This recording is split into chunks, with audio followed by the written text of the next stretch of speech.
Dun dun dun dun.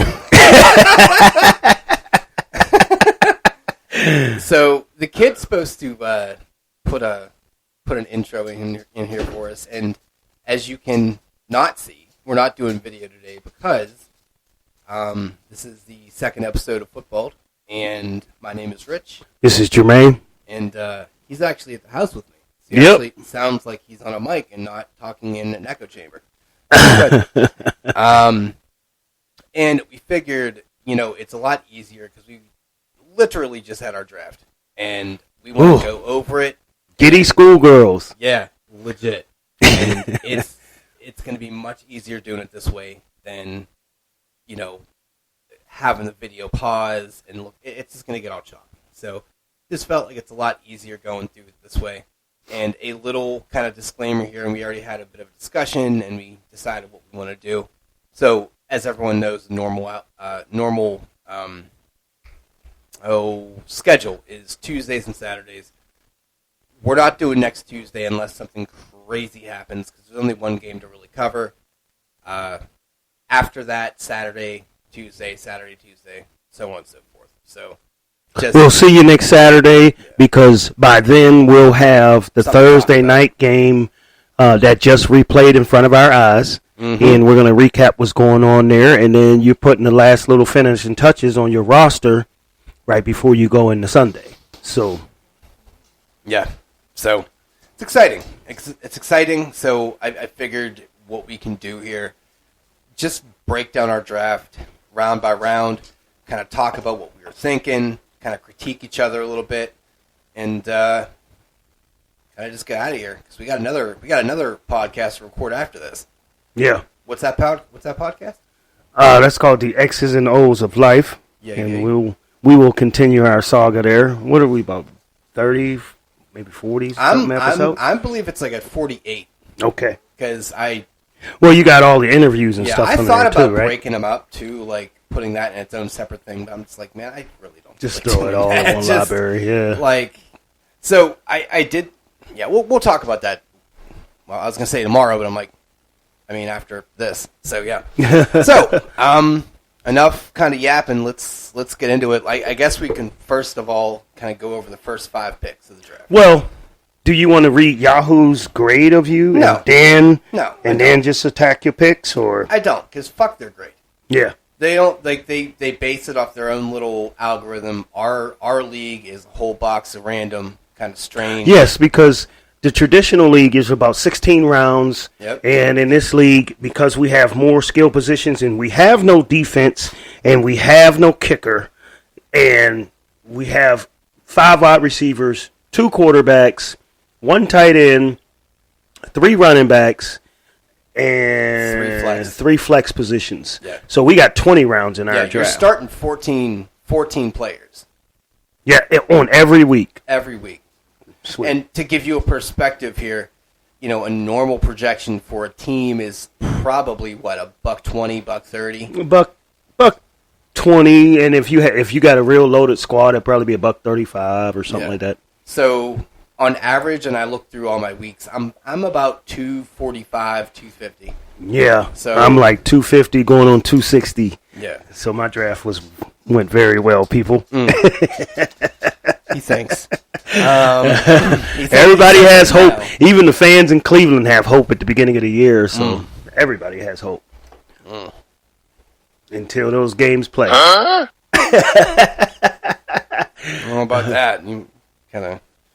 But, yeah, I figured it'd be a cool thing to kind of go down the draft, kind of see that, then kind of get out of here, because there's not much to really talk about other than that. This is more of a selfish thing to kind of just have a real-time conversation and, obviously promote conversation, too, in the comments and what have you. So, that's so in the draft, my order, I was drafted second, and you were what number? It was 8th. 8th. Yeah. So we're basically on both ends of the spectrum in the same spot. Yeah. But it's on the other end. Like I'm 2. Yeah. And you're at 8. So no, actually 9 and 2 would be the same. Yeah, right? Close enough though. You're still kind of almost in that same, like, you're almost doubling up and then having to wait like 20 picks. The year. because it was on the snake draft. Is pretty much I would make my pick, and then it would get it to the other people down to the end, and then come back, and then I would get 2 simultaneous picks, and then it would say 16 picks. So I'm waiting 16 more picks after that. Yeah, which is. It's the tit. I mean, it's not the tits. It's Hey, I don't know what it is. Bad. It's bullshit. And you sitting there waiting like, oh my god, and you just watching not one but multiple players that you really, really want just disappear in front of your face. Yep. And you're like, oh my god. So let's at least just do the first round. Let's go to the first round. Okay. Right, to give people a perspective, because it's much different than traditional drafts. A lot of people stay away from quarterbacks unless you got the elite quarterbacks, and they stay away from them. But in our draft, quarterbacks are more valuable than running backs. Yeah. So pretty much the first round or the first 2 rounds usually are quarterbacks. Yeah. So with the second pick, the guy in front of me, I don't know if he knew. Well, he's a first-time player in this league, but I did brief him and let him know that quarterbacks are valuable, they're gold, but he still chose Justin Jefferson with his first pick. I think Justin Jefferson's probably essential. How do you pass up on that? You know what I mean? I think Justin Jefferson is the new Christian McCaffrey, where it was no questions asked. Christian McCaffrey was the number 1 pick for over the past 2 or 3 years. Oof. So Meach picked him up, JJ. Yeah. And then I had the second pick, and I told you quarterbacks are very valuable. So who you think I picked? Patrick Mahomes with the second pick in the draft. So then I don't even want to talk about the next one. You can do the next one, because this put me on tilt. Okay. Who was the third pick? Jalen. Oh yeah. Jalen Hurts went with the third pick, and he's him and Josh Allen would probably be, those tier quarterbacks that are worthy of that first in any format. They're worthy of an early pick, and then they start tapering off. Now, who's Naru? Who's that? Is that Kemp? That's Kemp. Okay. Yep. That's what I thought. All right. Then, well, it pains me to say this shit. Returning champ,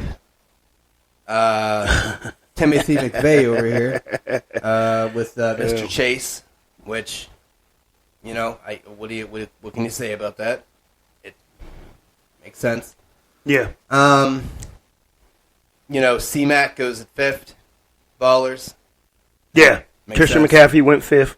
And he was auto-drafting, so he basically, the computer recommends off of average draft position, ADP, so to speak. Yeah. And the computer determines who's the highest-rated player on the board. And if you're not present to draft, it'll draft for you. And chances are this would have happened anyway. Yeah. So it's kind of like you can't really, what'd you do? Now, the other picks in the draft, when you did the audio, it's kind of like, dude, what the fuck? Yeah. So, we'll have conversations off air about that situation, but 6th pick, Kelsey. Travis Kelsey. I kind of. Now this is our kind of a reach to me. This is our new guy Taylor. So I don't hate it. I don't hate it because I think of like a positional advantage on it. Like you are essentially getting a tight end, wide receiver, number 1 hybrid for Patty. Like it. But the number 1 pick, like I get it. The one year I did win a championship, not in your league, but in Andrew's league, I had the 12th pick.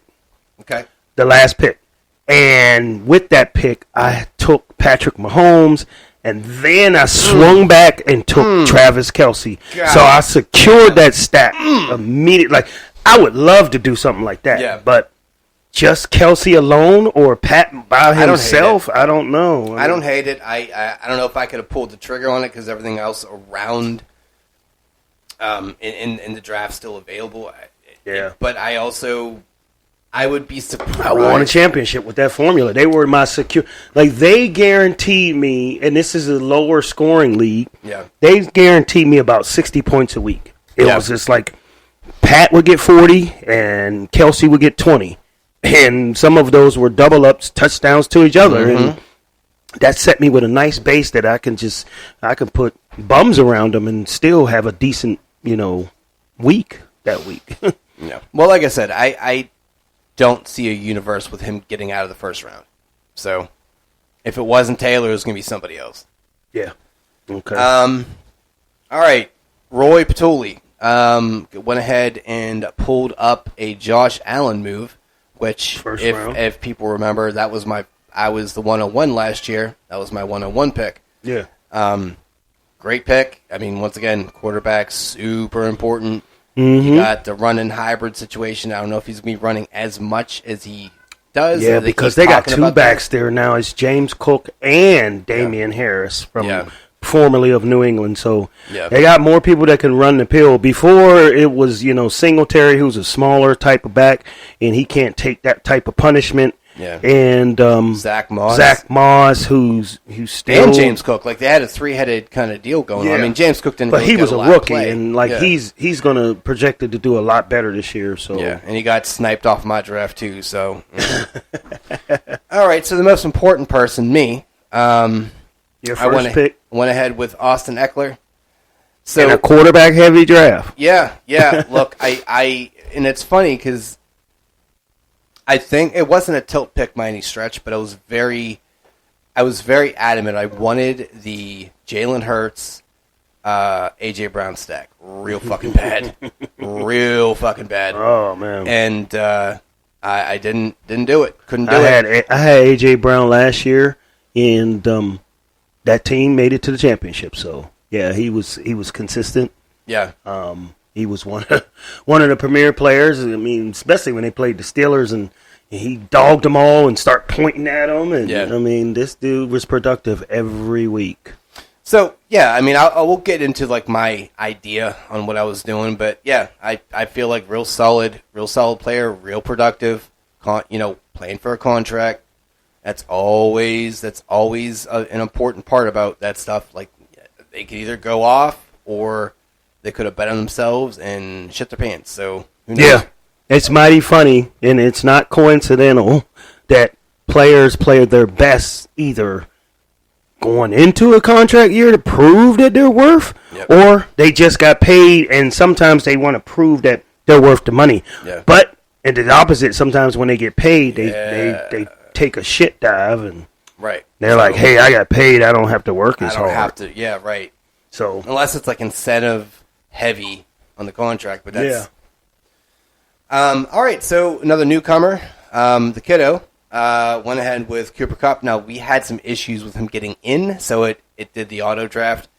But once again, Cooper Kupp can't. I mean, I know he's a little banged up right now, but even if he misses week 1, you're looking at 13 weeks of stupid production. So, Mm-hmm. And last pick of the first draft, the first round, and this is Ryan, went with Joe Burrow. So once again, quarterback heavy league, super important. So we look at it in other leagues that I drafted in the more traditional leagues. The Joe Burrow wasn't going until maybe the 4th or 5th round, but because of this type style super flex league where two quarterbacks are paramount. Joe Burrow's right here in the first round. Yeah, I mean, and you look at the first round, we had 4 quarterbacks. It was 4 quarterbacks. Let me see, one tight end. Yeah, one tight end. What? 2, 3, 4 quarterbacks. 3 wideouts. Yeah.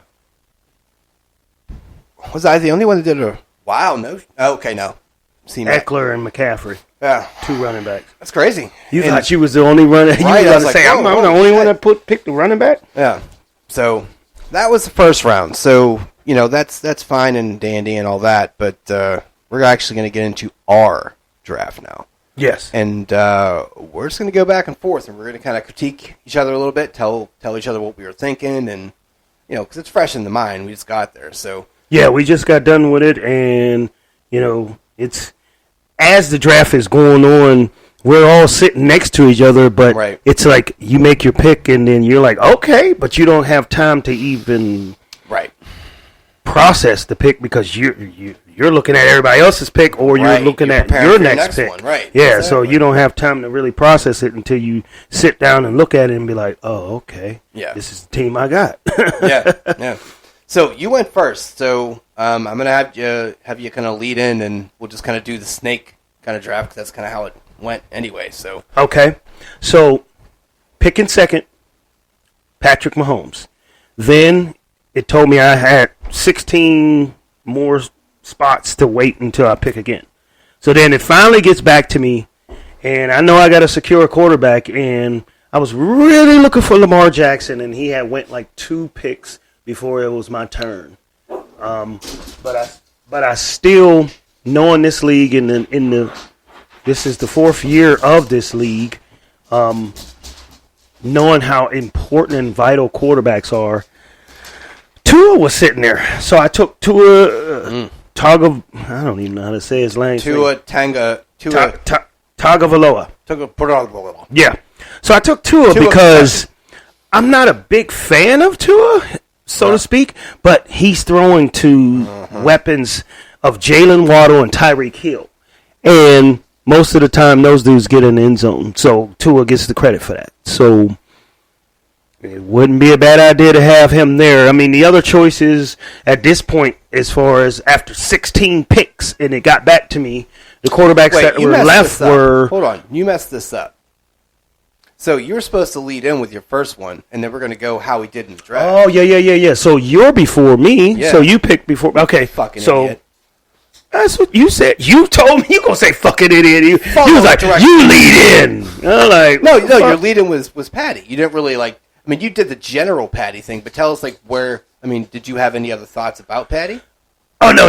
I mean, with the second pick, I was just hoping that the first dude didn't pick him. Okay. I knew I was going Patty Mahomes. So like, that was your like 101 basically. That would if I had the first pick in the draft, I was going Pat Mahomes. Now. If we were in a more traditional league or a different league that wasn't a super flex 2 quarterback league, I probably would have took Patty in the second or third. But the first round of a quarterback heavy league where quarterback is the major position, Patty Mahomes. If I had the number 1 pick, I was going Pat.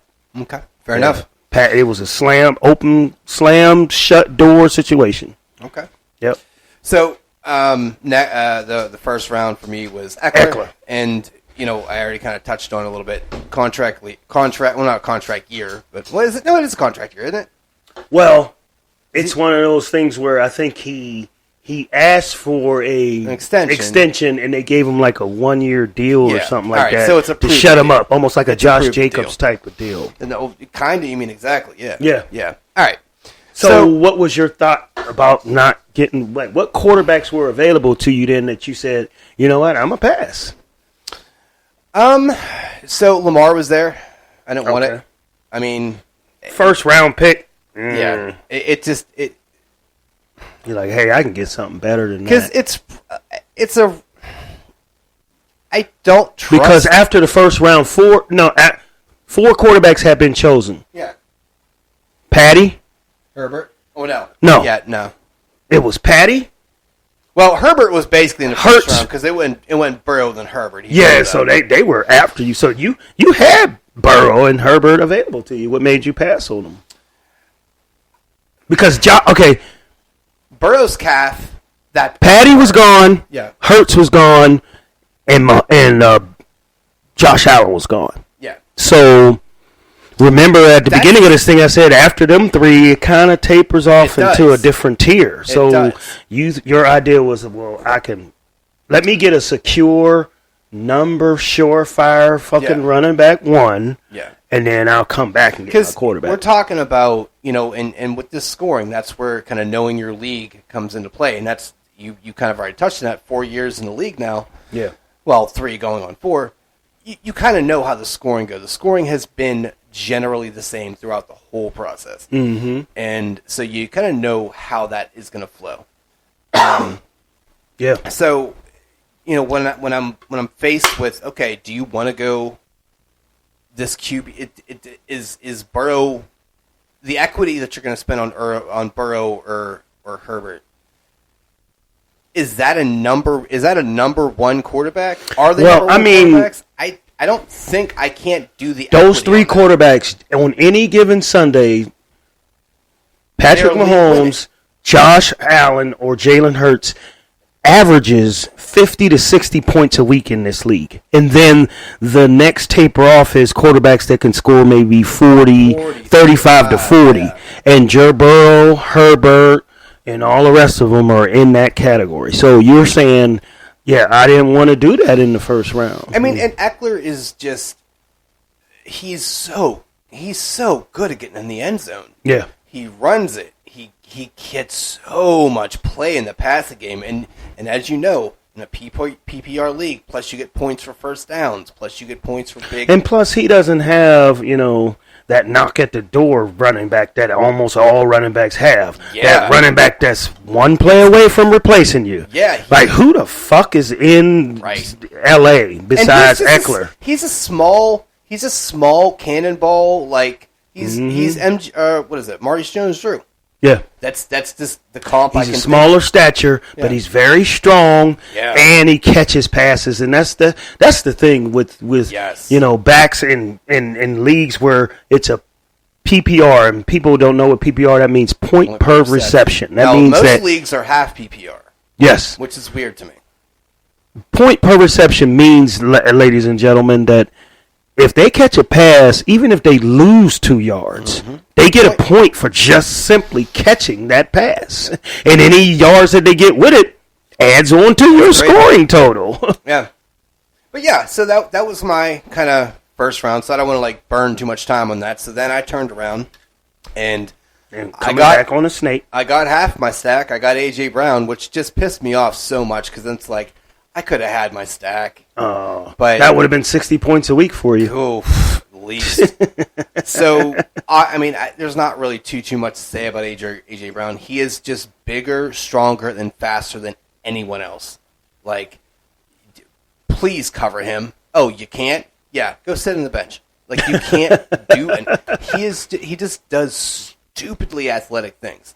And he got a quarterback that doesn't struggle to get it to him. He knows how to get it to him. It's like, there's one thing where you can have a great player, but then you got a quarterback that doesn't look for him that often. Right. And it frustrates the shit out of you because you have a great player, and he can't be utilized in all the facets of his talent. But no, in Jalen Hurts and A.J. Brown, A.J. Brown is Jalen Hurts is getting the most that A.J. Brown's going to give you. So it's helping you, get the maximum amount of points you can out of him. And look, the other side of it too is Devontae Smith is so good too on the other side. Yeah, and he demands targets, he demands attention, which takes it for some reason it still takes away from A.J. But I think the most important... But it helps his coverage that you can't double and triple him. But it doesn't matter. Even if you do, he's just like, hold my beer. But like the most impressive thing about AJ is everyone knows the ball is going to more than likely go to him, and it doesn't matter. It's like, I'm going to do this, and good luck. So, yeah. He is a bit of a strange player in the sense of he can blow up, and then sometimes he can just disappear and just do 1 or 2 catches. But chances are, AJ Brown? Yeah, there have been weeks where I had him last year on my fantasy roster, and I think the least amount he scored for me was probably like 12 points. I think he had 1 week towards the end of the season where that's what I'm saying. He didn't show up, but most of the time he was pretty consistent. Well, no, what I'm saying is there are weeks where he'll catch 10 passes. Then there's another week where he'll catch 1 or 2, but those 1 or 2 are tutties. Or touchdowns. So it's just you can't. He is literally fail safe. So, all right, what was your number 2, man? We already discussed it. Like I said, my mindset coming into this draft, I don't care if people thought I was reaching or not. I just have the experience of the previous 3 years where that second quarterback is so paramount. I mean, it is so imperative, so to speak. And even if you got a mid-range tier type of quarterback, I want 40 to 60 points out of each one of my quarterbacks. If I can secure 100 points out of my two quarterbacks every week, I set myself up with a nice base that most of the time I'm going to win. And last year, the reason why I was 13-1 or 12-1, and I got put out by Timmy's fucking ass, but was because who did I have last year? I think I had Patty Mack. You did. I had Patty Mack, and then I had I think Dak. You had Dak. I had Dak, but he got hurt, so I put him on IR, and I picked up Geno Smith. Geno Smith was a fucking hero to me last year. He may be coming up a little bit later in our He was a hero. He was putting up like 2-3 touchdowns a week, and I was like, "This is Geno Smith." So, but I knew that I secured 90 to 100 points a week off my quarterbacks, and that allowed me. And then I had Devontae Adams and Josh Jacobs, and Josh Jacobs just happened to have a career year, and Devontae Adams is Devontae Adams. Yep. So that was my base every week. Like everybody else just filled in with a play here, a couple points here.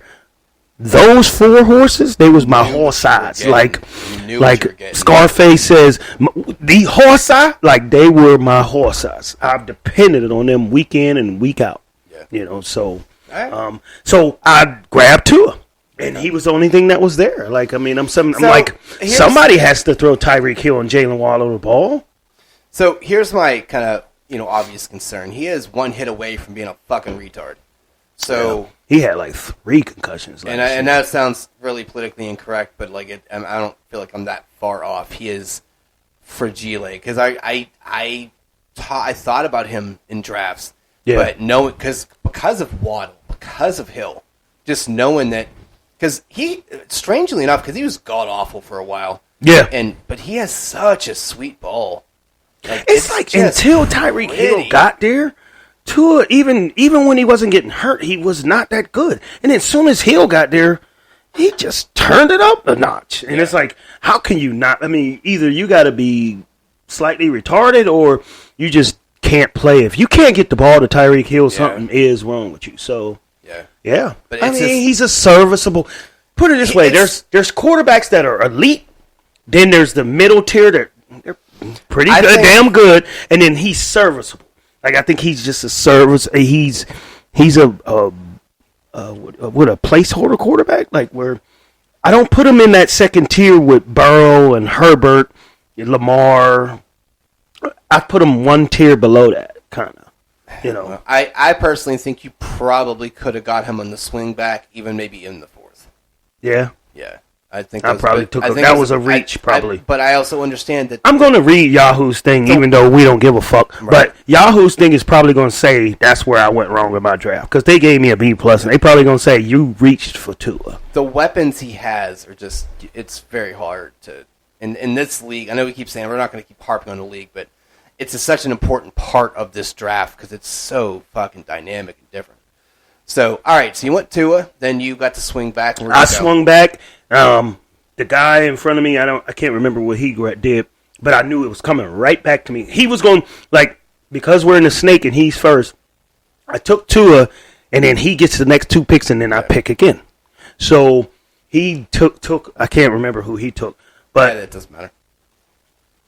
I looked and I'm like, okay, now.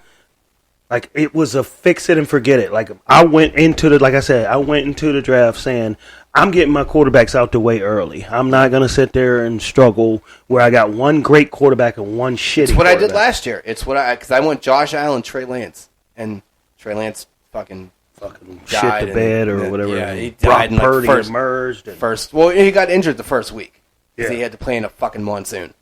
Yeah. So, anyway, that's my cross to bear. After I got those 2 quarterbacks out of the way, now I'm starting to think more in a traditional draft type of mindset. Okay. Where at this point, because we don't have, not necessarily because we don't have kickers and defenses, but because I know the full focus is now running backs and wide receivers. Mm-hmm. And as elite as... 5-3. So. being that your league has 5 wide receivers and 3 running backs, no one is more detrimental or imperative than the other. So whatever elite player that's on that board that's sitting there, I'm taking. And that player that was sitting there was the fabulous Nick Chubb. Mm-hmm. And that's who I took with my 3rd pick. I was just like, okay, I got my running back now. I got a solid running back that the whole offense runs through him. And you don't have anybody knocking on his door either. So you kind of have the Eckler situation. I mean, even when you had Kareem Hunt that would spell him, but now there's no Kareem Hunt there. So now it's going to be a 3-down back or anything, but it definitely and they're going to and I noticed last year because he was on my team before in my other league, and they start throwing him the ball a little bit. So he was catching passes too. So Chubb he's a strong back. He's one of those backs that even if Cleveland has no offense what to speak of, he gets his. Yeah. And I respect Nick Chubb. He's a strong, hard runner. I've heard interviews with him too. Throwback. He's actually a really nice guy too. What? I've heard interviews with him. He actually sounds like a really nice guy. Oh, okay. Yeah. I thought you said I had interviews with him. I was like, what you talking about, the Chubb in your pants? I said, I'm just playing. Only when you're around, baby. Okay. So now, after I made that, and now that I made that pick, I see that dreaded box up in the upper right that says next pick 16 picks. Yeah, it's like 50 fucking picks until you pick again. So now I'm just watching players come off the board. Now it comes to you. Yeah. So I kind of went against brand here, but I saw this player and it's just like, look, it's if I could go back, I think I'd still do it. But it's one of those onesie positions that you're just like, oh God, do I do it? Do I pull the trigger? But I already mentioned the whole positional advantage. I went Mark Andrews. 3rd pick, Mark Andrews. You talk about the offense going through Chubb. That offense goes through Mark Andrews. Yes, it does. And with the tight end position, it's Travis Kelce's in a whole different stratosphere. Yep. And then the only closest tight end that can even sniff his draws is Mark Andrews. So, yeah. And tight end is such a position that... It sucks. I hate it. It's one of those things where either you have a mindset of fix it and forget it. Like, you're going to spend the early pick on it and don't have to worry about it until the bye week. Or you're streaming every week. Every week you're on the wire looking for a new one, or you're trying to see if there's a new one that emerged, because it's like... There's 2 players, and then there's 30 other teams that it's just a gamble. It's a miserable experience, and I kind of feel like that's also why I did. That's why you wanted to get rid of the position. I just don't want to fucking deal with it. Now, could I have spent up on somebody else? Yeah, but also I realized this isn't just plug the hole. This is, once again, a positional advantage. You go up against my team, your tight end is like, oh, fuck. Yeah, like you saying, knowing this league, y'all might have the same type of running backs, the same type of wide receivers, but the only difference that separates y'all is the quality of tight end. Yeah. And if your tight end is more likely to get in the end zone than that person's tight end, here's Mark Andrews, who's going to win? Higbee. It's like, okay. So yeah, that can win you some games on weeks. It really can. And that was the thing too, because that could be the edge, and that's you make a great point, because a lot of the running backs, it's a copycat league. Yes, there are tiers, there are more elite players, but for the most part, everyone's kind of putting out the same kind similar of numbers. Yeah. I mean, you got one receiver that may go off that week, and when you're playing them, if they score all these touchdowns and all that, you just accept that. Damn, this is the week they went off, and they went off on me, and I lost. And you just got to know that. But most of the time, on average, week by week, it's kind of the same. And if you got 1 or 2 players that stand out beyond the average, then you're going to win a lot of weeks. And the other part about this, too, they have a high floor. Like, you're going to get, you're not going to get a goose. Yes. Like, 50% of the time, I swear to God, with tight ends, you're getting a goose. Mm-hmm. You're getting like 2 points or below. That's you're not going to get that from Mark Andrews unless he gets injured on the first play of the game. Yeah. So like Baltimore, and Mark Andrews is quarterback proof as well. I mean, you seen when Lamar get hurt and Tyler Huntley and backups come in and they still get it to Mark Andrews. Yeah, he converts into like this kind of halfback situation where he's like, I'll run screen passes. I don't give a shit. Yeah.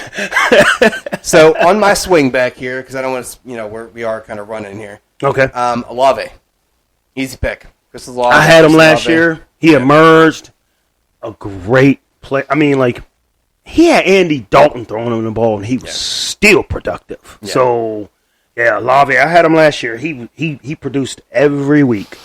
Every week. So, I mean, same general thing like Andrews. You got Derek Carr throwing him the ball now. Yeah, so, and Derek Carr by no stretch is any amazing player, but he's serviceable. He's serviceable, and he has serviced a wide receiver one. He has serviced an elite.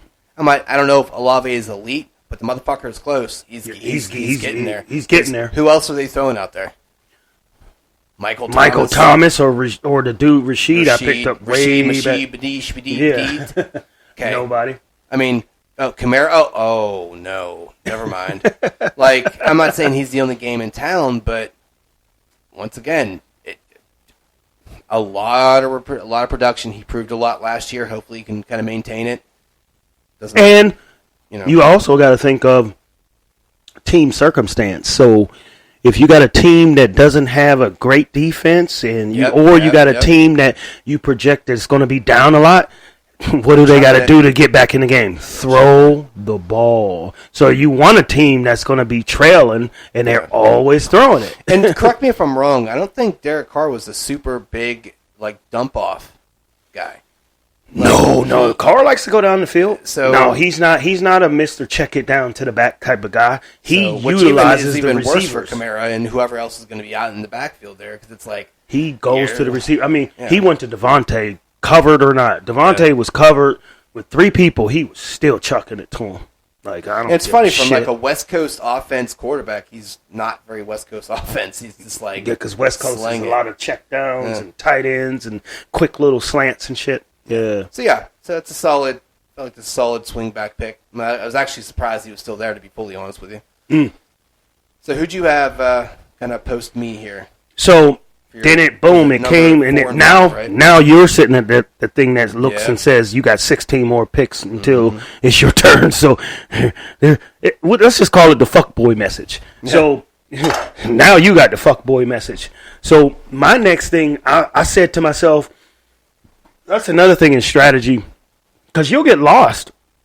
If you sit there and start picking and you don't check your team, you'll get on a binge of just a whole bunch of running backs or a whole bunch of receivers. Yes. You have to keep looking at the results little tab to see what you got and what you still have to fill. Right. And also pay attention to the runs, because once those runs of certain players happen, a lot of people will follow suit, and then you don't have to fall victim to that. You can.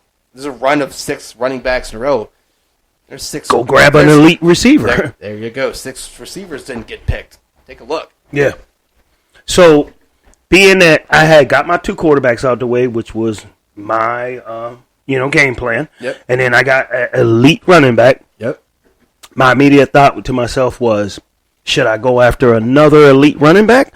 But then my brain kicked in and said, to your league sports 5 wide receivers, I at least have to have at least 2 or 3 elite ones to compete. Yep. And I could fill the back end with, lower tier receivers. Right. So I said, because you never know what's going to happen. I mean, this is just the draft. I mean, we're talking things. There's players that emerge. There's rookies you never heard of. There's waiver wire picks that can happen. Right. So you can get lucky on receiver. I feel like the most, I don't want to say lucky position, like hit pressure luck type of receiver position. I think the position in the NFL that is the most kind of unpredictable, that's volatile. That's the word I'm looking for. Good word. Is receiver. I mean, it's like you don't know what receiver is going to emerge out of nowhere, right. And then you also don't know which receiver just had a great game that week. Right. So receiver is so hit or miss and, like I said, volatile that I value running backs over the receivers because just the point I made, a lot of teams get behind and they don't care who catches the ball. They just trying to get the score done. Right. But the running back is kind of more like they have to be a part of the game plan, and they only can run maybe 2 or 3 running backs. The ones that are game plan proof, though. Yeah, or if they run in a committee, but most of the time it's one guy or maybe 2 guys, and that's it. You can have 5 wide receivers on the field, so I just think that receiver is a little bit more expendable. Yeah. So, but I said at the same time I wanted some elite ones, so I said to myself, what backs are available? And I looked at the backs that were available that were elite, and in my head I said, man, I see at least 4 or 5 of them that I know I can get back on the swing back. So I said, I'm going to grab 2 receivers. Okay. So I grabbed Deebo Samuel, who is, he's a man. He is a man amongst boys, but it's like kind of still trying to figure out how Brock Purdy likes to use him, and then still kind of figuring out how Christian McCaffrey and him work together. But then Deebo sometimes runs out of the backfield. So not as much, and that's why I kind of soured on him because I'm a big. They kind of took. Fan. I mean, because not only is McCaffrey there, then you got who's his backup? It's like Elijah Mitchell. So they got 2 capable. They got 2 capable backs that can run out the backfield. Yeah. And that catch balls too, by the way. So so Deebo is leaned on a little bit less, but still he's an elite receiver. He's one of those receivers where he could take a quick little wide receiver screen and turn it into a 70-yard touchdown out of nowhere. Yeah. So just that big play capability, I said, I'm taking him. And then on the swing back on the snake, I was like, okay, here's another receiver that physically gifted, a man amongst boys, and Geno Smith all of a sudden showing that he can get him the ball. Yep. And I remember Deebo and no. See, I'm mixing myself up. DK Metcalf and AJ Brown came out of the same draft because they said that they were the 2 most physical receivers in that draft. Makes sense. So I got DK Metcalf. Okay. So I'm like, okay, well, I got San Francisco's number 1 receiver, and then I followed that up with Seattle's number 1 receiver. And that was the first Jermaine tilt that kind of hit me because I really wanted He was mad as hell. He was like, who took DK? He was like, you can suck my DK. Yeah, great pick. I think you made... And then after that, I got the fuckboy message, and then now it's going to you. Yeah, but I think you... Oh God, who was it? Who was your 4th pick? DK. No, all right, 3rd. Oh, 4 pick Deebo. Deebo. I don't think he would have came back to you if you didn't take him. It just feels gross to be in the 3rd round getting Deebo. Yeah, that's kind of a reach. I mean, but I also understand it's 4th round. That's 4th round. Okay. Yeah, because I took Chubb in the 3rd. Yeah. But I also understand you were not getting him back. I was going to be sitting there dealing with receivers that are just like, I would have had 5 second, third, maybe 4th receivers on my route. I was like, man, I need the number 1s, and I have to cash in now. Yeah. I just have to. Yeah, I don't blame you at all. I that's fine. Obviously, DK, great pick because that was going to be that was queued up for me. That was my next. Was he queued up? That was my next one. So great pick.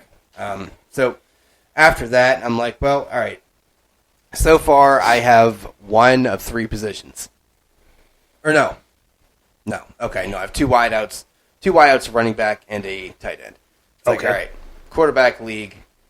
I can't believe you waited this long. Well, so and I understand that thought because, but there's a big drop off from the elites to the serviceable, right? And between that, there's so many other positions that I could just kind of get. I wouldn't have had Mark Andrews. I would have had God, I don't know who got taken before. I'm not entirely sure. Who got who? Who got taken before Mark Andrews? Quarterback wise. Yeah. Or right after him. Kind of not. There's not anything. I don't know. I just had to do it. So I went with Jared Goff. There was a few other ones in front of him. I'm not entirely sure who, but I felt like he has the weapons out there. He is definitely serviceable. He has a solid floor. Yes. You're not going to get a real bad game out of him. You may get some real great. Jared Goff came on really strong towards the end of the last year. I mean, and you got to understand he's throwing to Amon St. Brown. Yeah. So yeah, you're going to get some. Comes back from his little suspension, he's going to have that weapon. Yeah. So I don't know. Just kind of felt very, very like serviceable. It's time to grab some quarterbacks. So because I mean, if you would have waited even longer, you would have been dealing with rookie quarterbacks or something like that. Yeah, and I wasn't going to play that game. Plus, he got rid of Jamal Williams. So that's good in the sense of he poached so many touchdowns. Yeah. So he would be right there at the goal line, and that dude, he somehow knew how to get in the end zone. And that could have been a passing touchdown. It's like right, and I'm not saying those are all now going to be converted to passing touchdowns, but I feel like there are going to be more opportunities for him. So on my swing back, I went, and this may be like the first reach. Alexander Madison. I don't think that's a reach at all. I mean, he's the lead back in Minnesota. The opportunity is stupid, and he's always the bridesmaid, never the bride. Well, this motherfucker is getting... He's finally got wifed up. Yeah, and he's always felt like Delvin 2.0 to me. Yeah. Like, he just is very talented. No, motherfucker looks like him, too, with all the dress shit. Yeah, but looks like just like him. There's a lot of times where I'm like, oh, the fuck is that? Which one is that? And because they do... They have the same. I mean, as far as like players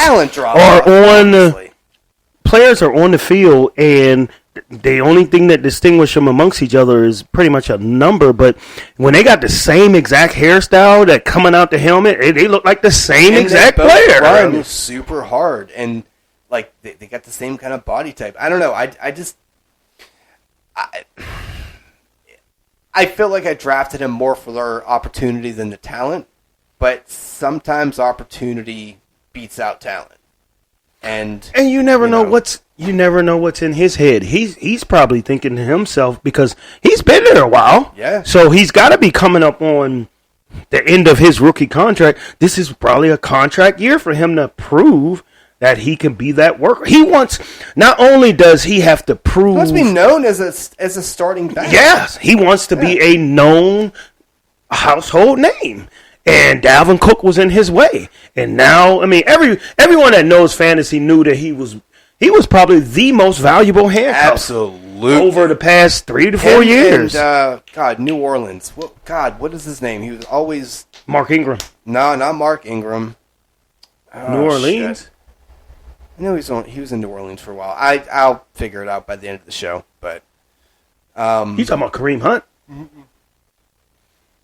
He's the backup Alvin Kamara? Oh God, I can't even remember anymore.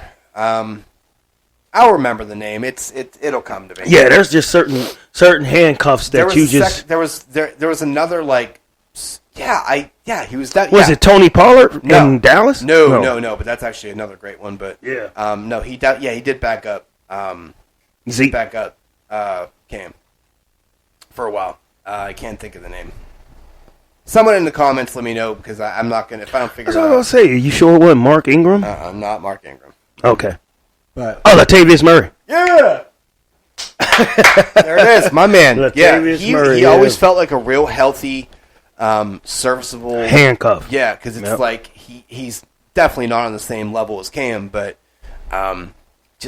he got his. Yeah. He got his all the time. Yeah. All right, so that was that round. So shoots back to you. So then you got the fuckboy message. So you got who did you just grab? Jared Goff and Alexander Madison. Madison. Okay. So then when I came back around, I said, okay, I got 2 receivers, I got 1 back. And 2 quarterbacks. I start thinking here, like, I need to either I'm gonna play that streaming game with the tight end, or I'm gonna secure one that's maybe not in Travis Kelce's range or in Mark Andrews' range, but is damn near at the top of the cream of the crop. So I said to myself, I gotta get a tight end, but I said on my snake back or on a swing back. Hold on. Snake back, that was sexy as shit. Golly. Not swing back, my snake back, because it's a snake draft. Did you just make that up? Ooh. Yeah. And I sat there and said, all right, I'm about to pick my tight end now. And then I was just like, hold on. I do need another running back to complement Chubb. And I seen a workhorse back that kind of is undervalued a little bit. And James Conner was sitting. So I took James Conner.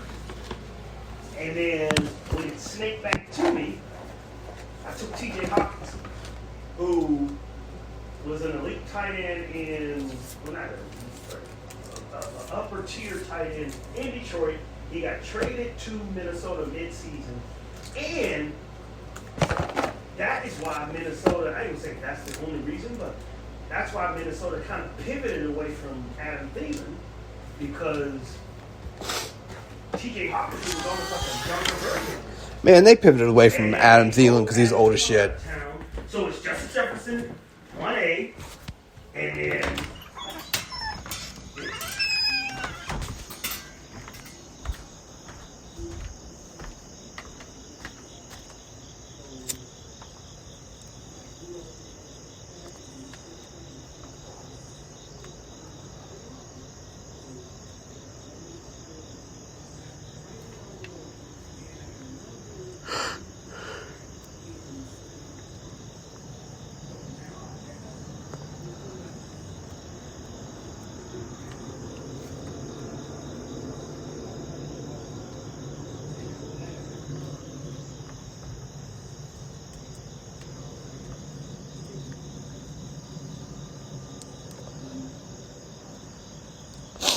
Well, Hawk just got paid, so that's always a good pick. I forgot. I went outside real quick. He can't even see me or hear me, so that's funny. But, yeah, Hawk got paid. I get it. Makes sense. But, yeah, Hawk, he got paid, so it's going to be one of those deals, like you said. It's going to be a prove-it thing, see if it's worth it. I mean, he definitely came on last year, so no problems with that. So, yeah. And like I said, you got to get that, that tight end, fix it and forget it type of thing. Yeah, and we'll see if he proves that. So, So on my swing back, once again, quarterback kind of thing, and a little bit of recency bias. Once you got a guy that got a bag, but you got JSN on the roster here too. He has an aged-out Lockett, but Lockett's still stupidly productive. And you got that man among men that I got sniped. Good old Geno. So the hero. Got it. Yeah. This dude he even got awarded the comeback player of the year. Yeah. Yeah. So we're gonna see if he can do it again. Just looking for a serviceable thing and go there. The next pick I'm not really in love with. It was kind of like that kind of tier break where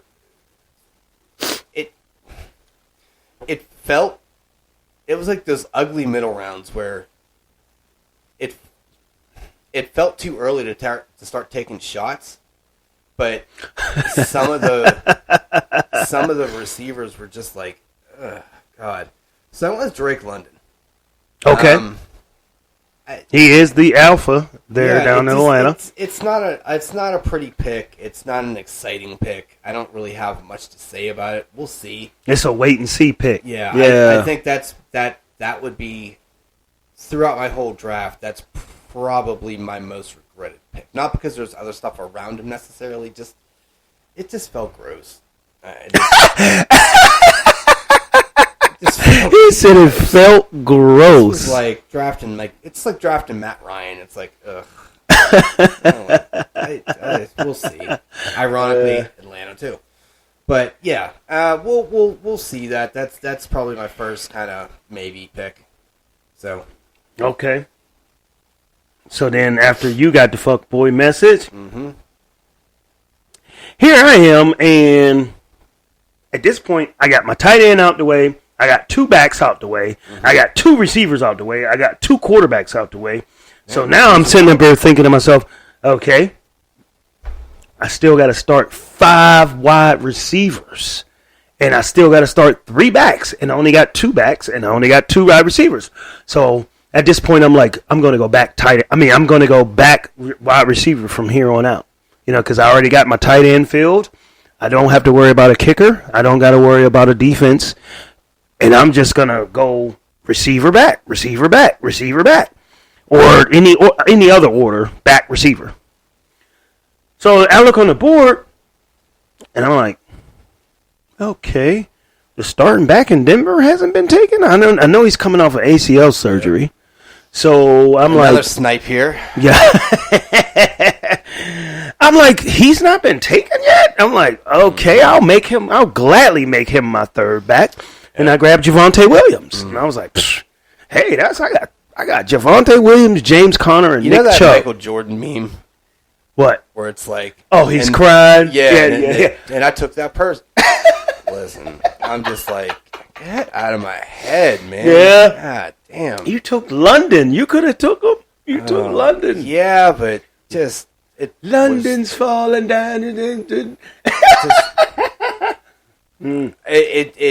ACL scares me a bunch. Yeah. But God, the talent is so immense with that. And on top of that, I understand that you got Sean Payton there, and Russell ain't. I don't know what he's going to do to Russell, but at the same time, I know the consistency of Javonte. Yeah. He's going to still run that pill, and they got Melvin Gordon out of town. Yeah, that took away a lot of his carries. So that makes him even more valuable if the ACL holds up. For the person, I hope he does well. For you, I hope he fucking does nothing.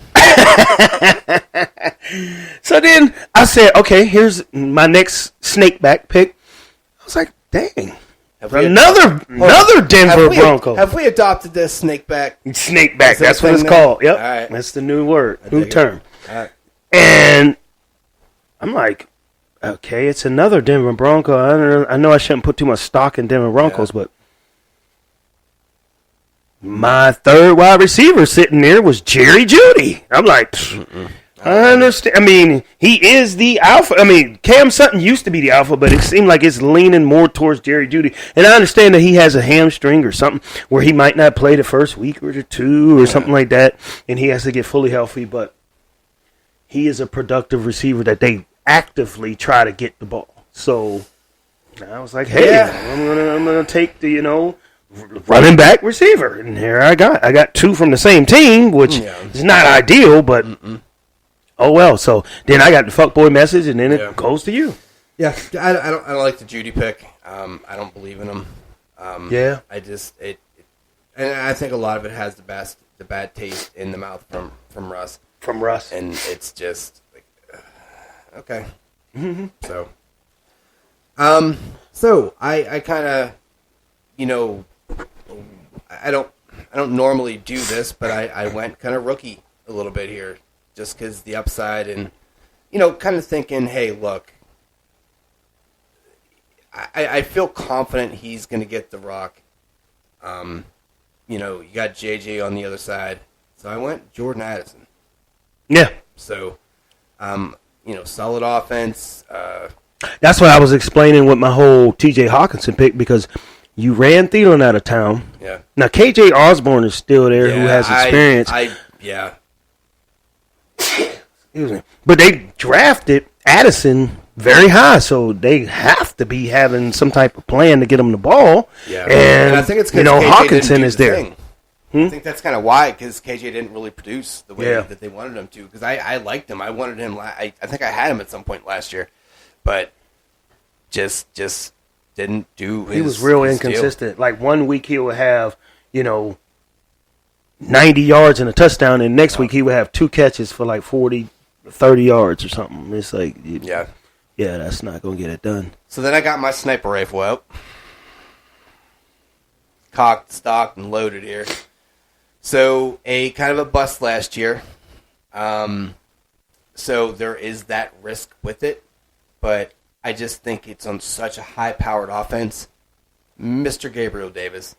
Oh, my God. I wanted to headbutt this dude after he did it, and I looked down because in my queue, he was loaded up as the very next pick in my queue, and I seen that little star disappear out of my queue. I was like, what? Yep.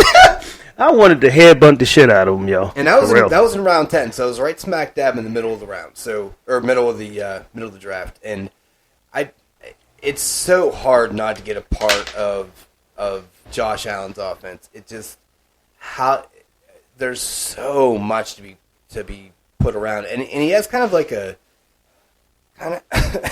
has like a Tom Brady feel to him, because even if they're up, they're still passing.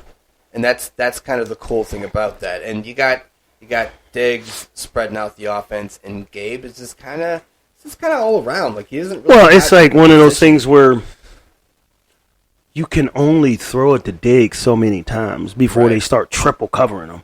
And you got Gabe there that Josh feel comfortable going to. So, and you know what?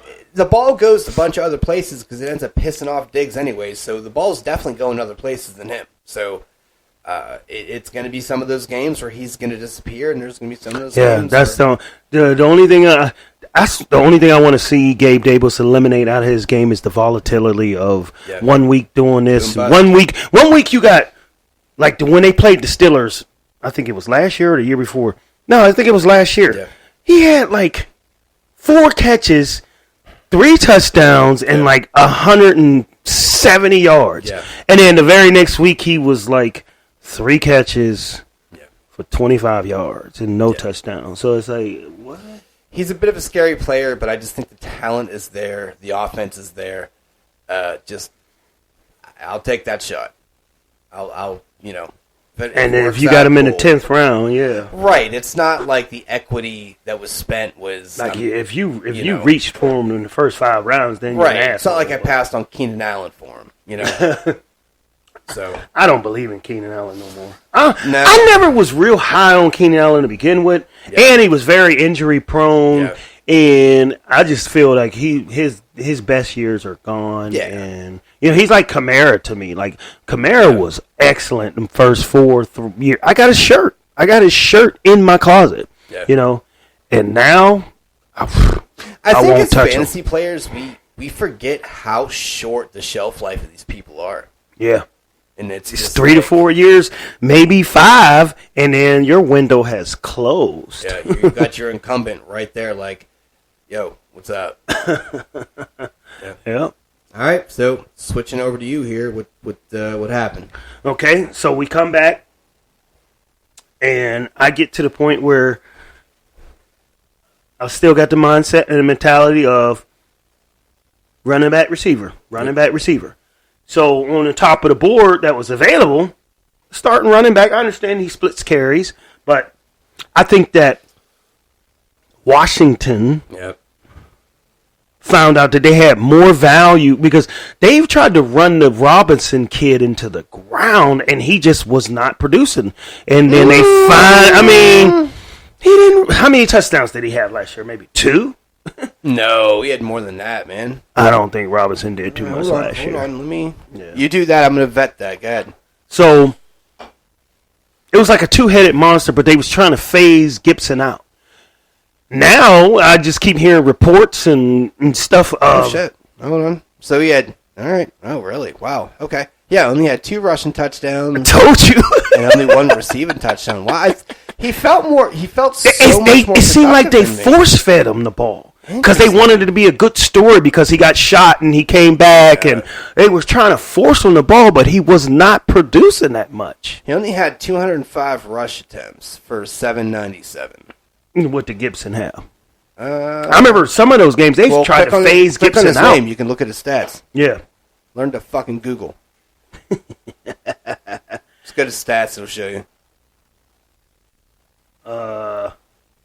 Okay. Stats. Last year,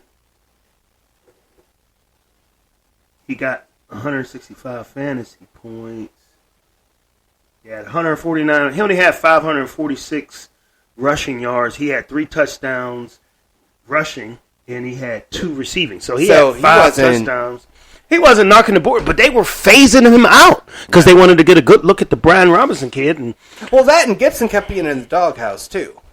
He was getting in the doghouse because they were trying to phase him out. Like I don't know if he was getting mad or I don't know, and plus he catches passes, and we talked about PPR and point per reception, and he's more. But all the reports I've been getting as far as preseason goes, they're finally realizing that Gibson is a more talented back, so they're going to utilize him. So I seen Antonio Gibson sitting there, and I'm like, 10th round? And I wanted him for a while. I just was so scared because it's like, how are you going to use him? Like, what are you going to do? Because he has all the talent in the world. Yeah. So I took him. This is probably my worst pick that followed up behind that. Okay. And this was just a name recognition, somebody in the new city and supposed to be the alpha. Yeah. And I went with a receiver in Baltimore and Odell Beckham. Yeah. This is probably my worst pick. This is like how you feel about London. Yeah. Yeah. It was just like, okay, he's the number one. Right? You picked him, and I'm just like, huh? And you said, I was like, you said, do you know what year it is? Like, but you know what? It's once again, it's in those later rounds where you can take. It's okay to kind of it's like that depth, shot, right. And it's like I don't know what Lamar hasn't played in the preseason, so I don't know if Lamar's going to target this dude a lot or what is he going to do. So it's almost like a wait and see, like your London pick, Allen Robinson situation up in Kansas City. It's like, where'd you go? You said Allen Robinson? He played for Steelers now. No, but he was in Kansas City the year before. No.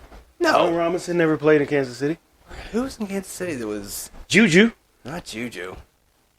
Valdez Scantling. Where did Robinson play? He played for the Rams. Remember he went to the Rams last year, and it was him and Cup. Yeah, and he just was like, I don't know why I was thinking KC. Yeah. Maybe I was thinking of Juju and KC for whatever reason. Yeah. It's a hometown thing there. Yeah, fair enough. He's basically in Pittsburgh uniform. He's nothing but the slot receiver because the outside receivers is Deontay and Pickens, and then he's like the slot guy in the middle. Yeah, he'll be cut by week 4. So then after that, after the Odell pick, I was just like, and then I got my fuckboy message, and that's the 11th round. Yeah. So I kind of was actually waiting for this to happen because I didn't know which one I wanted, but I wanted a piece of this. So, and I had him last year. I went Brian Robinson. So I believe in the talent. Yeah, he definitely got force fed, but I believe in the talent. I know it's a two-headed back out there, but who's going to get the goal line carries? Probably him. Yeah, and that's kind of where you're going to get your points. But I just. We'll see. I mean, he'll be enough. I'm not even gonna lie. I'm a victim of if I had success with you on my roster last year in any of my fantasy teams, I'm gonna look. I might ring your bell. Yeah, I might put you right back. I mean, like you didn't show me anything bad, so right. You feel good about it, and I would feel the exact like my deciding of which one of these guys to pick would be the exact same whichever one I got. I'd feel the exact same if I got Gibson or Robinson. So it's going to be a fun little thing in between us because, and actually I'm pretty which one is the most productive? I'm pretty sure we're going to both, in this league. Hold on. Didn't we do this last year? I think so. Yeah, I had Gibson and I had Robinson. And we both rolled them out on the same week. Yeah. Yep.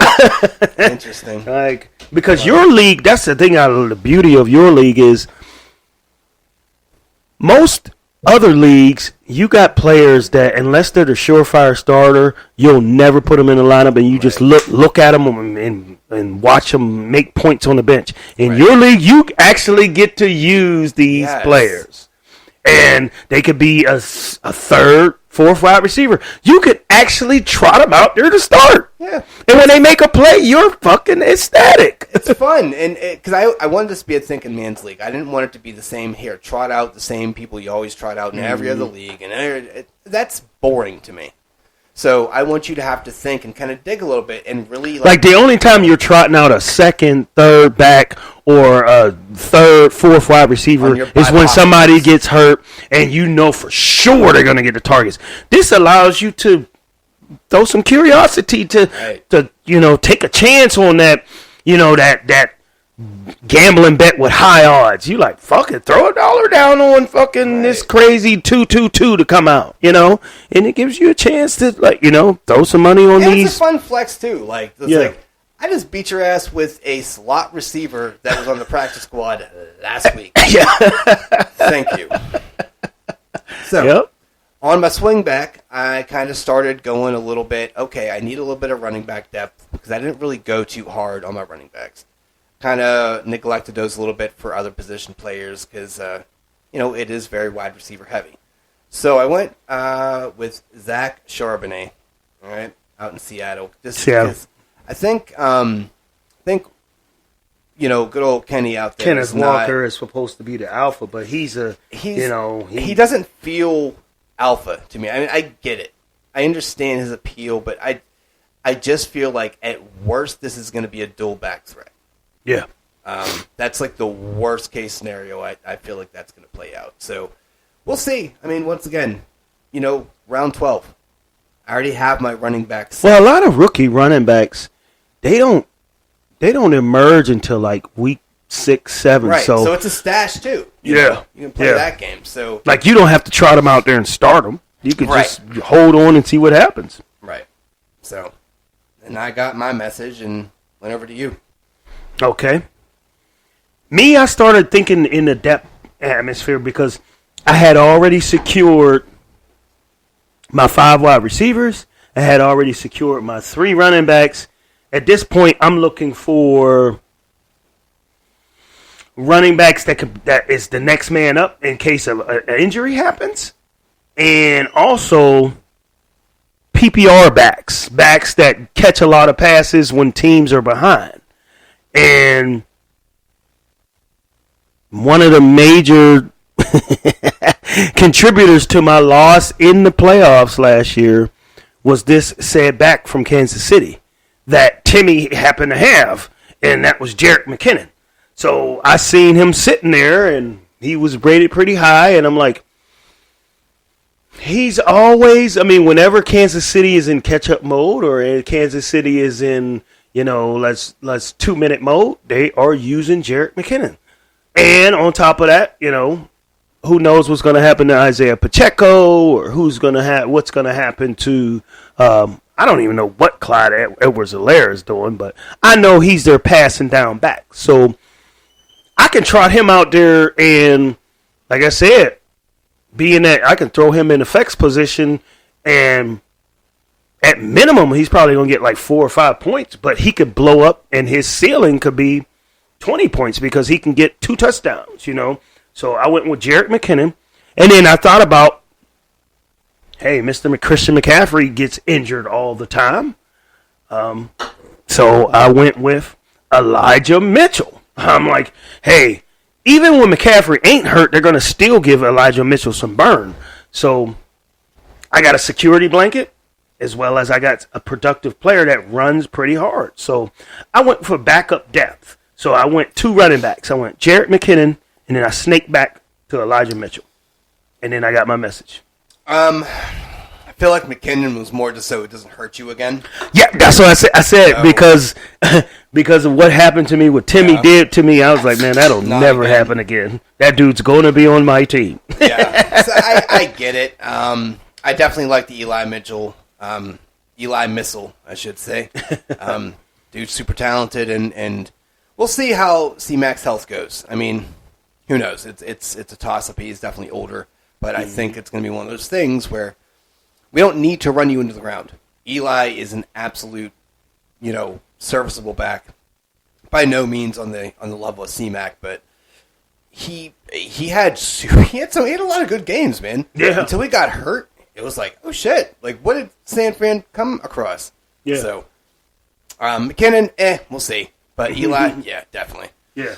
All right, so I kind of came back, and I was kind of amazed this guy was still sitting here. Went Mostert. Yeah. He's going to be the starting back for the first 4 weeks, at least at minimum. Speaking of San Fran, I mean, yeah. San Fran product. Yeah. And I definitely remember he's either 2 years ago or the year before, he got hurt first week, and I'm like, cool, great. Actually, no, it was that. It was the same year that Trey Lance got hurt, because I'm like, cool, the first 3 picks of my, 2 of my first 3 picks in the draft are fucking hurt for the year. Awesome. So, but I just Mostert's stupidly talented. We'll see what he has. He can definitely break off, rip off a touchdown. He's one of the fastest guys in the league. Yeah. So, kind of hard to pass up on that. Then I kind of went, where my depth kind of came in, and it was once again that kind of tier break where you're looking at, it's 14th round. What can we fill here? What holes are we filling? I went with Quentin Johnson up in L.A. So, and a lot of it had to do with Mike Williams' health. Yes. He is so big and so strong. Mike Williams is so talented, but he's never good for more than 2 games without getting hurt. Like, he's going to get hurt. So, I kind of did the whole, hey, have a wide out and a running back on the same squad because I have Eckler, but I don't know. We'll see how that pans out. It's not going to be. I'm not putting him out first week. He's a prove it player. He's going to sit on my bench, and we'll see what happens. A Missouri player, a show me state. Yeah, he has to show you his value. And a lot of these players from this point on are going to be those. They're going to be those players that haven't proved anything. That's why they're still sitting there. Right. Or they are, hey, these are stashes for a little bit later on because there are some other things going on in the league that are going to happen later on, and we'll explain that. That it's like, okay, we'll sit on this. My roster's already set. We'll kind of see, but I think that comes into play in a few rounds for me. So yeah, I mean these are all players now that are going to be players that you're not necessarily trotting out to start, but they're too good to let them sit on the waiver wire. Right. You're like, I gotta at least put them over here. I don't want someone else to get them. I'm going to get them, and I'd rather die on that hill with them doing nothing on my bench than having them in the lineup and blow the fuck up off somebody's waiver wire. Yeah, right. I'm not. No. Okay. Swing back to you. So because I started going running back, receiver. In my last round, I just grabbed 2 backup running backs. I felt I hadn't had to go with 2 receivers. 1 receiver and then snake back the other one. So I'm like, okay, I need receivers. So who was sitting out there was, okay, this guy was starting to emerge as the alpha in Tennessee because, of course, A.J. Brown went to the Eagles.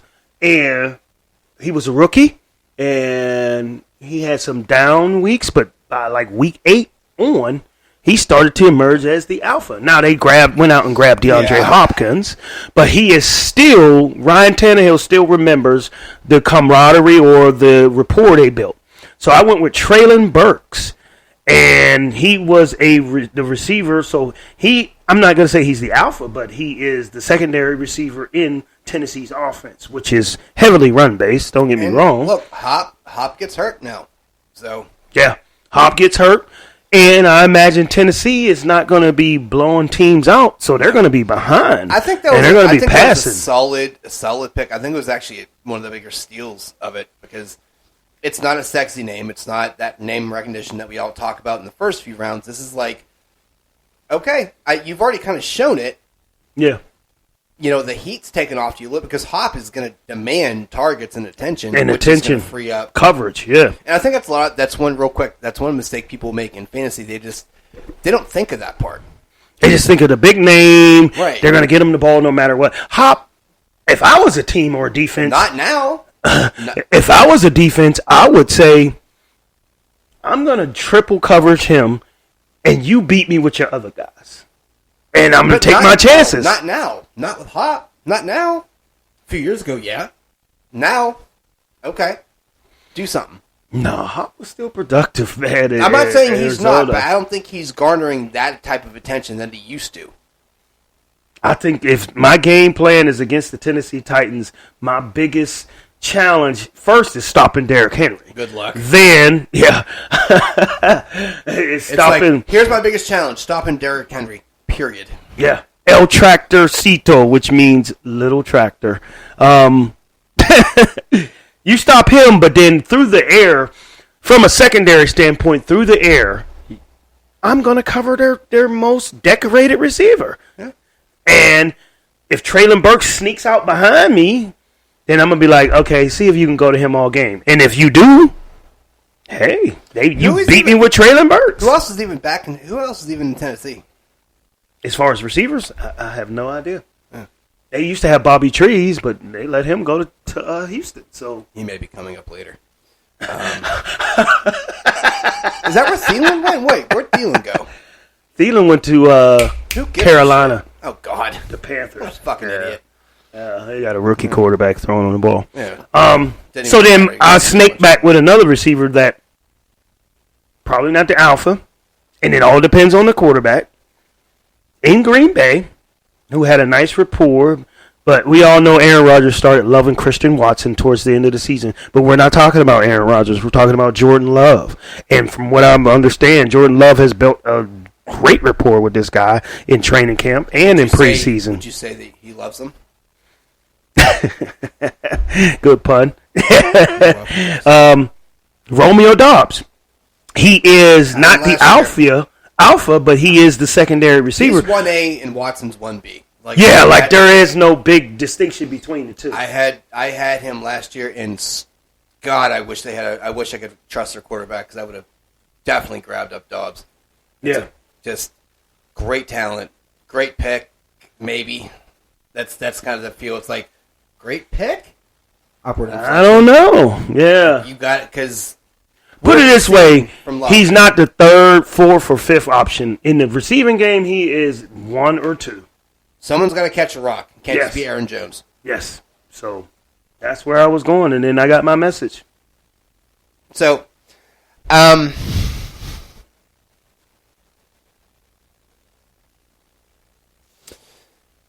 thought I messed up. Okay. I thought I messed up because I looked at this guy, and I'm like, oh, man, I don't really love it, but I also don't want to be stuck on any bye weeks with any bullshit. And I also wanted to have another serviceable option in case injuries happen or just kind of not production happens. Round 15, I grabbed Derek Carr. Okay, yeah. So he's in a whole new offense. Yeah. And I mean, don't love the player. We'll see what he does. If it just ends up being the 1 week bye week thing, okay, cool. I'd rather have that. Do you think there's going to be any situation where you really are going to toggle between starting Geno and Goff? Yeah. And you can plug in Derek based on matchup? Yeah, because who's my receiver?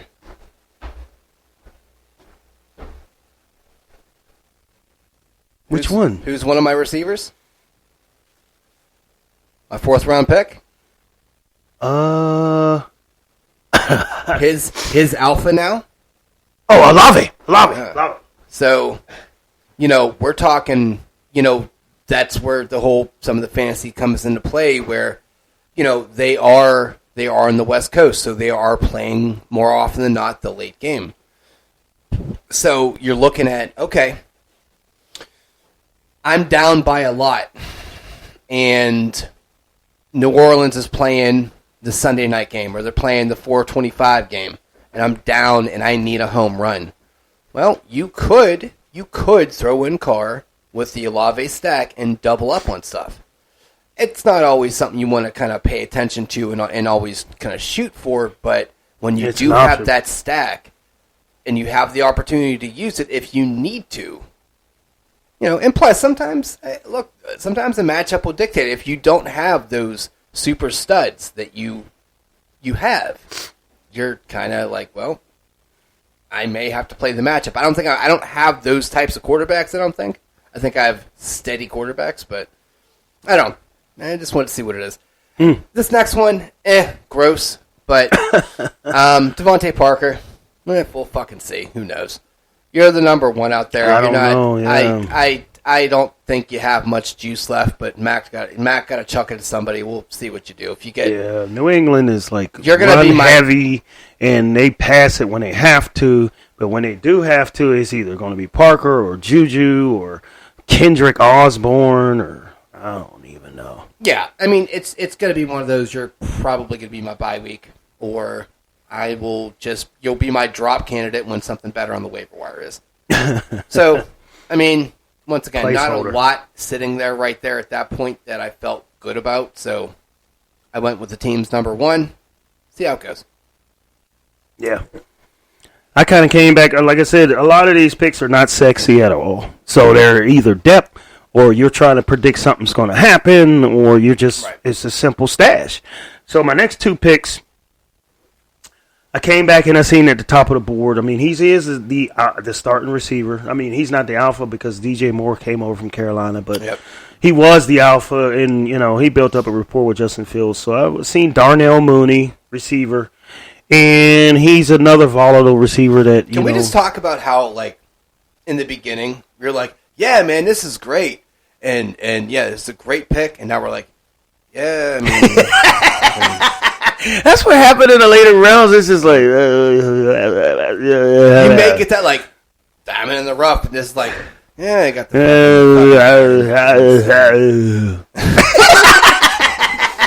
Just funny. Sorry. Sound like Arnold Schwarzenegger in his younger years. Like, hey, get to the chopper. Like, over here. Like, you just... Darnell Mooney. What happened to this podcast? Jesus Christ. Fucking minute-long Arnold break. And then I backed up, and I was just like, oh, shit, I don't got a third quarterback. I do, and I understand he's suspended for 4 games, but I don't need him. I only need him for 1 game, so... And he's, most of the time when he's playing, he's productive. Well, with Kyler Murray, he was sitting there. I was like, okay. Well, he ain't suspended. He's broken still. He's hurt. Oh, I thought he was. Oh, yeah, because he had that ACL. I thought he was suspended for some reason. But, he's not going to be right. So, and he enters the season on the PUP list. So, he could be somebody I never even use. But, he's Kyler Murray. I mean, this dude was going. His jersey in my closet, too. Yeah. And he was, Kyler. He was flying off the board in the earlier years. So, he's the player that I think that breaks my heart the most because, God damn it, he felt like Vic. He really did. He had talent. Just, I don't want to talk about it. It fucking hurts me. So, I grabbed him just in case he pans out. If he doesn't, I'll drop him. But, I'm just trying to draft for depth and, woulda, coulda, shouldas. Yeah. And that's what we're going for, woulda, coulda, shouldas. And then I got my message, and then here it goes back to you. And kind of in the same vein, and funny enough, because same squad, Rondell Moore. Love Rondell. Love Rondell with Kyler. Mm-hmm. And he's going to be sit on the bench and see if you can get your chemistry back with Kyler when he gets back. I do not want to play him with whoever the fuck is chucking. I think they're going to roll out Josh Dobbs, or Cole. They even got rid of Colt McCoy, so they got Josh Dobbs or some quarterback you never heard of. So. Fuck yeah, super excited. They're saying that pretty much Arizona is tanking on purpose, and it's kind of obvious. Like they want that quarterback from USC, that Caleb Williams or something like that. So what sucks for Kyler because it's like, dude, Kyler, but. Who knows what he's going to be like with that ACL now? You know what I mean? So he's not going to be running as much. And that's why I like Connor. Oh God, yeah. Good luck. Enjoy your not much of production there. You're not going to be getting into the goal line to have him score. So good. But Rondell, I think that he just stays close enough to the line of scrimmage that he's going to get his whenever he gets his. If I have to plug him in on an emergency. It could be much, much worse. I don't feel terrible about it. I felt much better in years past, but now I'm just like, we'll see. Then kind of turned around, went Alec Pierce. We'll see. I don't trust rookie quarterbacks. Anthony Richardson. Yeah, we'll see. I know he had play last year. Different quarterback. He had emerged. He started to. He wasn't the alpha, but because Pittman is, but he started emerging as that reliable. He was like an Adam Thielen. It's weird. It's hard for me to trust him because he's a white wide receiver. It just doesn't feel right. He could be Adam Thielen to Justin Jefferson. I mean, it's just weird to me because I was on Twitter a few days ago and I saw somebody point out a question. He's like, "Was Jason Sehorn the last good white cornerback?" Jason Sehorn is the last white corner I've ever seen. Yeah, like most white defensive backs are safeties. Are they? Who? What's the name? The dude, remember Harrison Smith out in Minnesota? Yeah. It was like, well, of course, John Lynch. Yeah. Don't worry, I'll wait. Sendejo, there's a couple. Is that white? I feel like that's not white. That's not a white last name. It's not, but the guy looked at white. He may not. He may Latino have or something. I was gonna say he may have a pigment issue. There's a couple white safeties, but no regardless. corners, no straight up corners since Jason Sehorn. Yeah. So I don't know. It shouldn't be a race thing, but it's just one of those. It's like it feels weird, man. Like, I remember I used to say the same thing about running backs until Christian McCaffrey hit the scene. Yeah, he was like, man, fuck all y'all. Yeah. But outside of Christian McCaffrey, what other white running back you know?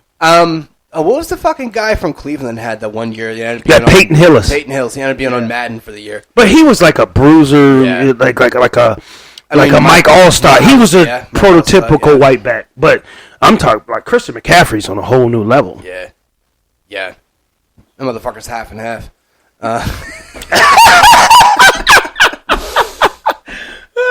Motherfuckers. Yeah, Christian McCaffrey is on a different level as far as he is one of the best backs in the league. Period. There is no color. T-Mac is an inside-out burnt marshmallow. No, dude is stupidly. But there has been no outside. I mean, straight up cornerback that can cover somebody on the outside, like a Jalen Ramsey, a shutdown Sauce Gardner. Yeah. There hasn't been a white one since Jason Sehorn. But yeah, I mean, I don't know. It's just not, once again, not a sexy name, not a sexy pick, but he gets play. We'll see what happens. So. Okay. This is where it gets real dirty now. My last three, these are the last three picks, everybody, and these are going to be just straight shitty. You're just going to shoot all three right there? Okay. Yeah, I think I'm going to do my last three. That's fine. My last three were solely based off of my last year's squad, and they produced for me. I have no insight. I have no special feeling. I just feel they produced for me last year. Let's see. And let's see. These are the names I know. It's like going out to a club and, you see, a coworker that you knew, y'all never hooked up, y'all never fucked or anything, but you feel comfortable leaving the club with her than a random stranger. Yeah. So I was just like, well, maybe I got a shot with her because we did work together. That type shit. And these are the players. I got 2 from New Orleans and 1 from Atlanta. And wait, you knew I was 3. Hold on here. That doesn't make sense to me. How do you have 3? Should have 4, I would think. I only got 3 left. Because I have 2 I think I started before you, though. Yeah, you did, but I have 2 left. Why do you have 3? Maybe I didn't mention a snake back or something. No? I said Darnell Mooney and Kyler Murray. Yep. You should have 2. I do have 2. Okay. But I don't know why you have 3. Am I stupid? Fuck it, I might be stupid. Because I ended the draft. Like, I was at the end of the draft. Oh, yeah. I am stupid. Because I started at the front. Okay, and shut up. I'm stupid. I get it, all right? Christ. So I'm going to run my last 3. Yeah. 2 from New Orleans, 1 from Atlanta. Okay. You know I love Atlanta. Yeah.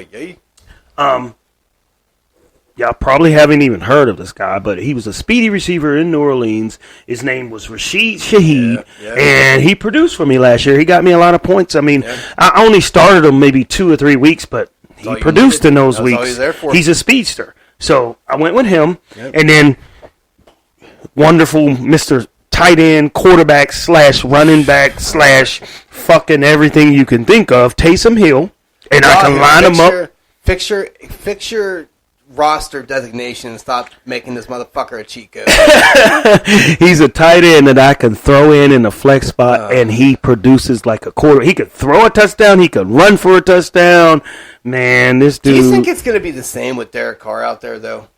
Do you think they're really going to kind of let that? They always have. I mean, even when Drew Brees was there, they brought in a little Taysom Hill package. Yeah. Mm-hmm. Like, especially when they got close to the goal line, they would even use him as a decoy to fake the shifts.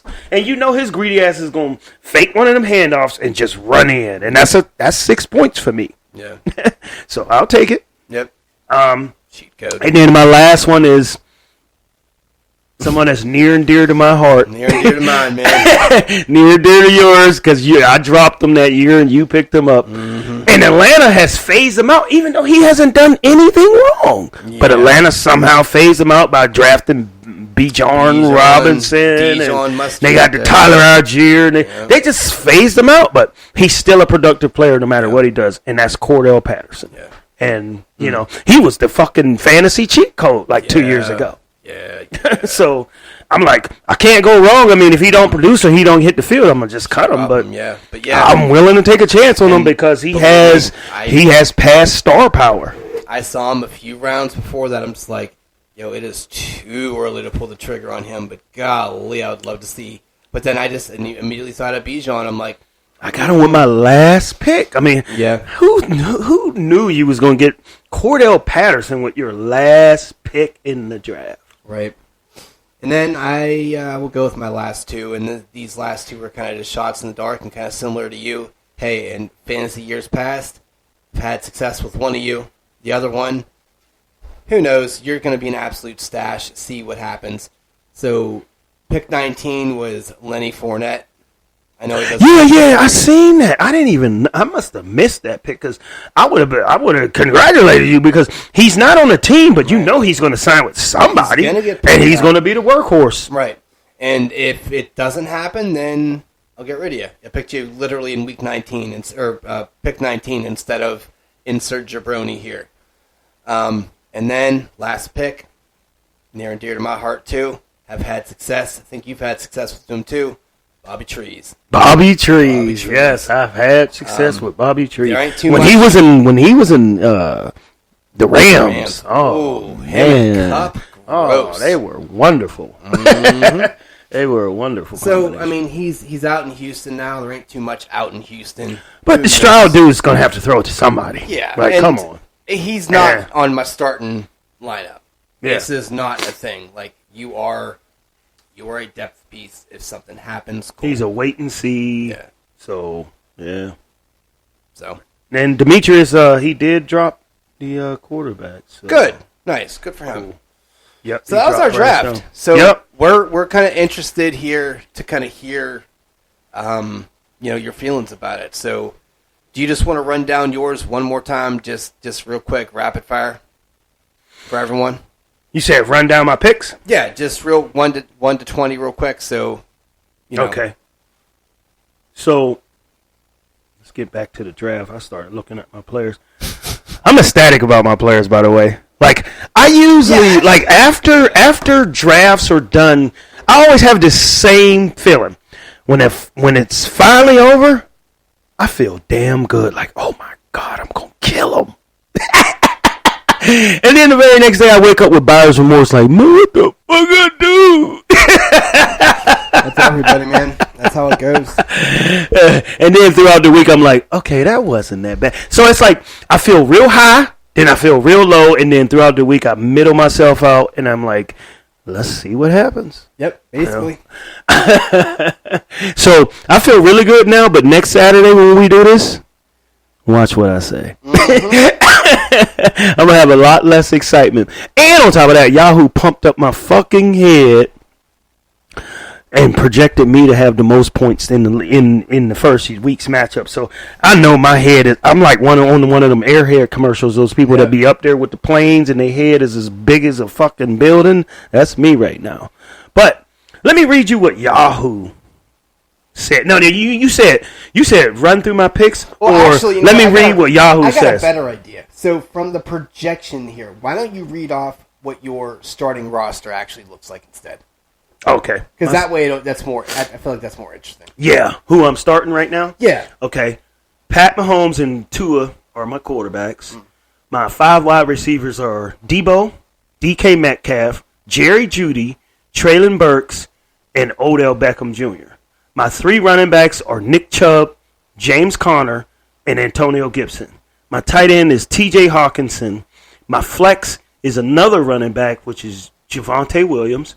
My other 2 flexes at the moment is Romeo Doubs and Jerick McKinnon. Now, I'm still thinking about flexing in Mooney for Jerick McKinnon. And then on my bench, I got... Don't worry about the bench. Fuck the bench. Okay. So, from that being said, how do you feel about that? Like, omit the matchup part of it. Just like that is your starting squad. What's your feels? I feel damn good. Yeah? I feel damn good. So, with me, I got Jared Goff, Geno Smith, A.J. Brown, Chris Olave, London. You do not like that London pick. No, I'm very upset about it. This just feel like deflate, just like a watch this motherfucker go for like a $112 and 2 touchdowns the first cool, week. I'll feel okay about that then. Addison, Gabe Davis, awesome Eckler here. Madison, Brian Robinson. Tight end, we got Mr. Andrews. Then the flex, we got Mostert, we got Quentin Johnston, and Zach Charbonnet. So, feel like my flexes are a little lackluster. I feel like I don't feel like my team is, oh my god, this is crazy elite. I'm gonna fucking kill everybody. But I feel like it is so stupidly solid. Like, I feel except for fucking London. I just feel very comfortable with that lineup, Let me read you what Yahoo said to me. Yahoo graded me at a B+. And of course, Yahoo's projections and predictions are going to be thrown off because they're not used to a super flex league where quarterbacks have to be drafted high. They're going to critique you off of that. And like you said, they're based off of just ADP. Right. So it's not totally accurate, but this is what they say. You know the bitch of this whole thing, by the way? I'm looking at mine. My best draft pick was Drake London. Is that what they said? It makes me so mad. Oh, God. Fuck you, Yahoo. So I got a B+. It says Street Life, 151. B+, draft grades, sets high expectations, but can they live up to them? Street Life had the honor of picking second in the draft, and they made the most of it. With a solid B+ draft grade, they are setting themselves up for success. Projected to finish second in the league with a record of 10-4, they have high hopes for the season. The projected points of 4,165.25 indicate that they had a strong roster, but can they deliver on the field? Street Life made some great picks, but he also had some head scratchers. Their best pick was snagging TJ Hawkinson? What?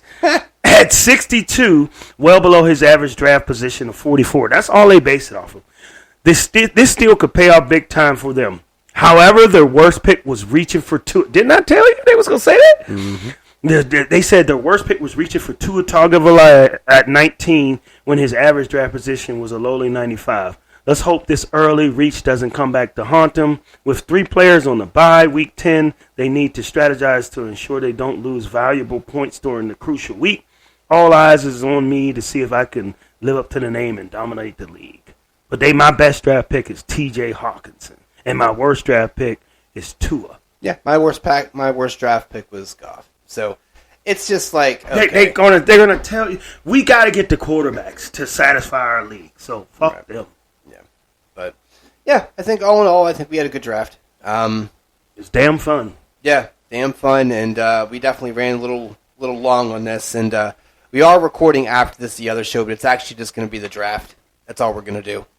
I was about to say, you sure you want to tackle that tomorrow? Yeah, we're just going to do the draft and call it a day, just so we can kind of get that in there, because it's not really, like I said, we could. I mean, it's up to you. But I know you guys. Well, I'm not going to be around tomorrow. Okay. So I just figured just hammer the draft. You guys doing something for the Labor Day? No. Well, yeah, we have to go. We're going up to her friend's camp or some shit. Okay. But I figured. That's what I was going to say. I mean, we can tackle it, but I was just thinking to myself, like, Just we can wanna do wait. it tomorrow. I don't give a fuck, and we can do it with the video. I like the X's and O's with the video, though. All right, fuck it. Let's do it then. Let's do it Sunday. I thought you said you had something to do. Yeah, I'm not staying up there all fucking day. Okay. Yeah, we can do it And tomorrow we night. don't fucking record till night anyway. So Yeah, usually like 9, 10. Yeah. Cool. Yeah. All right. Well, look, my name is Rich. This is Jermaine. And this is Footbald. And yeah, please leave comments on the YouTubes and all the other stuff to kind of tell us what you think about the draft. I don't know. I feel like we did okay, but intriguing to see your brilliant minds at work. I can't. I mean, I think when we get to this, let's make this a pact. When we get to week 8, Yeah. let's both, as our homework, listen to this draft and then give our evaluation of what happened. We're going to be like, man, you felt so fucking good about that pick, or you felt so bad about that pick, and look how it's panning out for you now. Do that. I mean, listen to this. Screenshot our rosters, and then read off what our rosters are in week 8. And be like, it's going to be severely different. I still have Eckler, and that's about it. Everyone else is fucking gone. Yeah. All right, well, look, like I said, we're going to skip Tuesday more than likely unless something drastic happens, and we'll see y'all Saturday. So thanks for tuning in, and we'll see ya.